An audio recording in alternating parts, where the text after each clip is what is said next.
नमस्कार। कैसे हैं आप लोग। मैं अभिषेक कुमार, प्रबंधक महाकाल कंप्यूटर्स।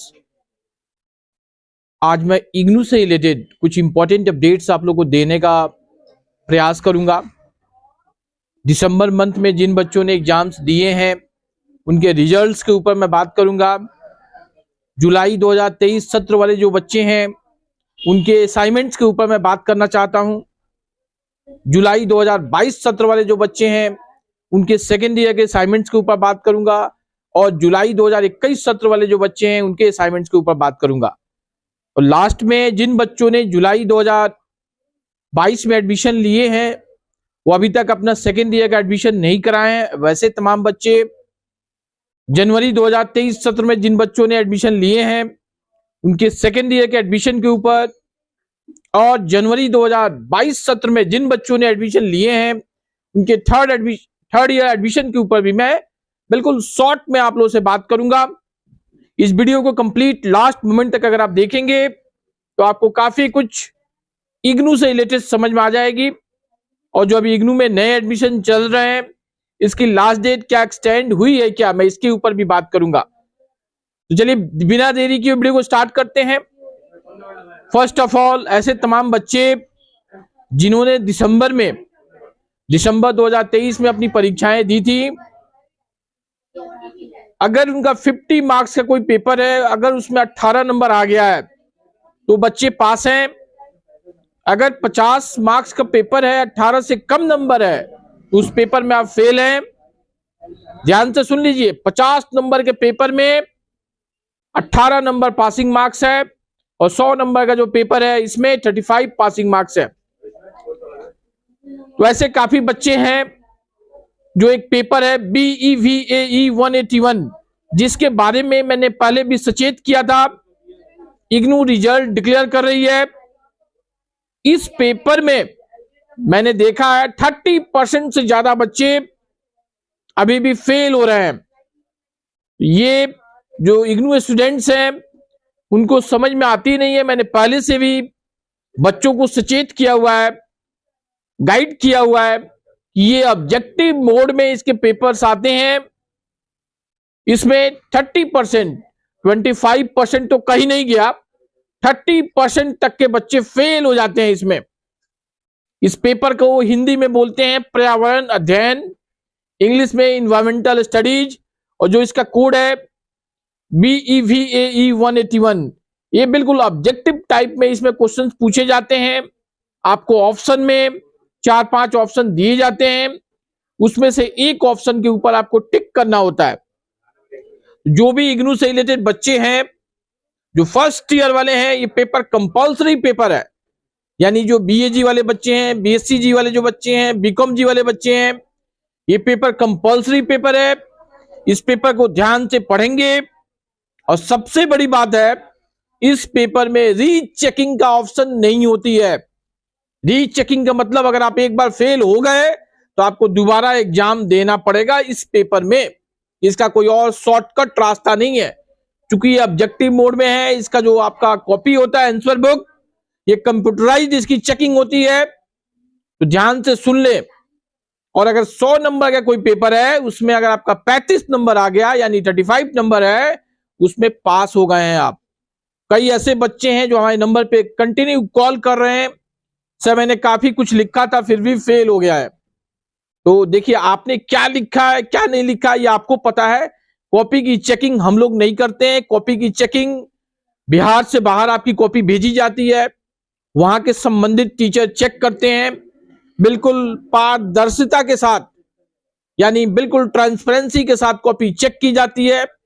किसी बच्चे के साथ इग्नू का कोई ऐसा दुर्भावना नहीं होता है कि जानबूझ के फेल करे। लेकिन जो टीचर जो पूछ रहा है, अगर इसको पॉइंट वाइज पॉइंट अगर आप नहीं लिखेंगे, केवल पन्ना भर के आएंगे, पेज को भर के आएंगे, तो आप पास होने का बिल्कुल चांस नहीं रहेगा। इस बात को याद रखें। BA वाले जो बच्चे हैं वो तो पास कर जाएंगे, लेकिन जो BSc वाले जो बच्चे हैं, वैसे तमाम बच्चे हैं जो एक एक पेपर को 2-2 बार 3-3 बार दे रहे हैं तो भी फेल हो जा रहे हैं। मेरे पास कॉल करते हैं, सर कोई ट्रिक बता दीजिए। तो देखिए भैया, BSc में कोई ट्रिक नहीं होती है। BSc में आपको कंसेप्ट समझनी पड़ेगी, जब तक आप कंसेप्ट नहीं समझेंगे तब तक पास होना आपको काफी मुश्किल है। वैसे गलती से इग्नू पास कर दे अलग बात है, लेकिन बीएससी में आपको पढ़ना पड़ेगा, बीकॉम में पढ़ना पड़ेगा।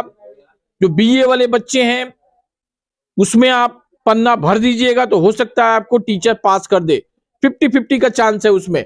लेकिन बीएससी में पन्ना भरने से आपको पासिंग मार्क्स नहीं मिलेंगे, याद रखिएगा हमारी बात को। और ऐसे तमाम बच्चे हैं जो पासिंग मार्क्स पूछते हैं, तो मैंने जैसे पहले बताया है 50 में 18 नंबर है, 100 में आपका पासिंग मार्क्स कितना है, 35 नंबर है। और कई ऐसे बच्चे हैं, मतलब मैं सोच के हैरान हूं, परेशान हूं, कई ऐसे बच्चे हैं पेपर में पास हो जा रहे हैं, अगर उनका 36 नंबर आ जाता है तो बोलते हैं सर मैं अपने नंबर को बढ़वाना चाहता हूं, दोबारा से एग्जाम देना चाहता हूं। अरे मेरे भैया, मेरे दोस्त, भाई बहन, ध्यान से सुन लो, अगर आप एक बार पेपर में पास हो जाओगे तो आपको इग्नू सेकंड मौका नहीं देगी एग्जाम में बैठने के लिए। संबंधित पेपर में जितना नंबर आया आपको संतोष करना पड़ेगा। मैक्सिमम आप यही कर सकते हो, कॉपी को रीचेकिंग में डाल सकते हो, उसका पर पेपर 750-800 रुपए का चार्ज लगता है। इग्नू आपकी कॉपी को निकालेगी और उसको दोबारा से दूसरे टीचर को देती है चेक करने के लिए। जो भी ऐसे तमाम बच्चे हैं ध्यान से सुन लिए तो अच्छी बात है। अगर आपको कोई बात नहीं समझ में आई है, इस वीडियो को रिवर्स करके दोबारा से सुनेंगे, आपका काफी कुछ पिक्चर क्लियर हो जाएगा। इसके अलावा ऐसे जो तमाम बच्चे हैं जिनका एडमिशन जनवरी 2023 सत्र में हुए हैं, जनवरी 2022 सत्र में हुए हैं, उन बच्चों से मैं रिक्वेस्ट करता हूं, जनवरी 2023 सत्र वाले तमाम बच्चे से मैं पर्सनली रिक्वेस्ट करता हूं व्यक्तिगत रूप से, तो अपना सेकेंड ईयर का एडमिशन करा लें। अगर आप एडमिशन टाइमली नहीं कराएंगे, जिसकी लास्ट डेट 15 फरवरी 2024 है, अगर आप एडमिशन नहीं कराएंगे सेकेंड ईयर का तो टाइमली आपकी पेपर नहीं होगी, आप 6 महीने से लेके 1 साल तक पीछे हो जाएंगे। और इसके लिए इग्नू प्रशासन या महाकाल कंप्यूटर का जो जिम्मेदार लोग हैं, ये लोग जिम्मेदारी नहीं लेंगे, इसके लिए आप स्वयं जिम्मेदार होंगे। जो भी बच्चे मेरी आवाज सुन रहे हैं, री रजिस्ट्रेशन अब तक नहीं कराए हैं या पैसा बाकी किए हुए हैं, उन लोगों से मैं रिक्वेस्ट करता हूं अपना अपना री रजिस्ट्रेशन करा लें। और ऐसे तमाम बच्चे जिनका एडमिशन जनवरी 2022 सत्र में हुए हैं, उन लोगों से मैं रिक्वेस्ट करता हूं अपना थर्ड ईयर का री रजिस्ट्रेशन करा लें। जिन बच्चों ने अपने अपने असाइनमेंट्स मेरे ऑफिस से लेके नहीं गए हैं, खासकर जुलाई 2023 सत्र वाले जो बच्चे हैं, उन लोगों से मैं रिक्वेस्ट करता हूं, अगर आपको एक पेपर का भी असाइनमेंट नहीं मिला है यहां से, तो प्लीज आप 16 तारीख, 17 तारीख, 18 तारीख को 3 दिन हम लोग अपने ऑफिस में कैंप चला रहे हैं। जो भी ऐसे तमाम बच्चे हैं जो एक पेपर का भी असाइनमेंट लेके नहीं गए हैं और जुलाई 2023 सत्र वाले बच्चे हैं, उन लोगों से हम रिक्वेस्ट करेंगे आप हमारे कार्यालय में आएं और अपने संबंधित असाइनमेंट्स को लेके जाएं। चाहे आपका एडमिशन कहीं पे भी हुआ है, अगर आपका जुलाई 2023 सत्र है, असाइनमेंट्स आपको अब तक नहीं मिली है या आप नहीं लिखे हैं, तो बिना देरी किए हुए 16 फरवरी, 17 फरवरी, 18 फरवरी 3 दिन हम लोग ऑफिस में कैंप चला रहे हैं। असाइनमेंट आपको सॉल्व असाइनमेंट देंगे और कैसे असाइनमेंट लिखना है वो भी आपको बताने का ट्रिक हम लोग बताएंगे। इससे आपको काफी हेल्प मिलेगी। इग्नू में अगर आप असाइनमेंट टाइमली जमा नहीं करेंगे तो आपको पास नहीं किया जाएगा, आपका रिजल्ट को होल्ड कर दिया जाएगा। असाइनमेंट जब तक लिख के जमा नहीं करेंगे तब तक आपका रिजल्ट होल्ड रहेगा, इस बात को भी जान लीजिए आप। और रिटन एग्जाम में अगर नंबर कम है, आप सोच रहे हैं कि असाइनमेंट में ज्यादा नंबर ला देंगे, दोनों को मिला के क्लब करके आपको पास कर दिया जाएगा, ऐसा भी इग्नू में नहीं होता है। दोनों में अलग अलग पास होना जरूरी है। और जब आप थर्ड ईयर में जाएंगे तो दोनों का नंबर क्लब करके आपको पास फेल किया जाएगा फाइनल मार्क्स के लिए। इसके अलावा भी इग्नू विश्वविद्यालय में एडमिशन चल रहे हैं, BA, BCom, BSc, BBA, BCA, bachelor in library science यानी BLIS, MA, MCom, MSc, MCA, इन तमाम कोर्सेस में अभी एडमिशन चल रहे हैं, जिसकी लास्ट डेट 15 फरवरी 2024 है। अगर किसी को एडमिशन लेना है, हमारे कार्यालय में आए। हमारा कार्यालय सिवान डीएवी कॉलेज के पास में पंच मंदिरा चौराहे पे है। इसके अलावा हमारा कहीं सिवान में, छपरा में, गोपालगंज में दूसरे जगह कोई ऑफिस नहीं है। आप हमारे कार्यालय में आए और अपना अपना एडमिशन कराएं। हम लोग एडमिशन के बाद एक एक चीज की सही जानकारी, टाइम पे जानकारी देने का प्रयास करते हैं और आगे करते रहेंगे। यही सब था इस वीडियो में। इस वीडियो को कंप्लीट लास्ट मोमेंट तक आपने देखा, इसके लिए थैंक। जो हमारा चैनल है इग्नू सिवान, इसे लाइक करें, सब्सक्राइब करें और मैक्सिमम शेयर करें, जिससे जो और बच्चे हैं जो इग्नू से भटक रहे हैं, उनको तमाम चीजों की जानकारी नहीं मिल पा रही है, उनको घर बैठे जानकारी मिलती रहे। थैंक यू, नमस्ते।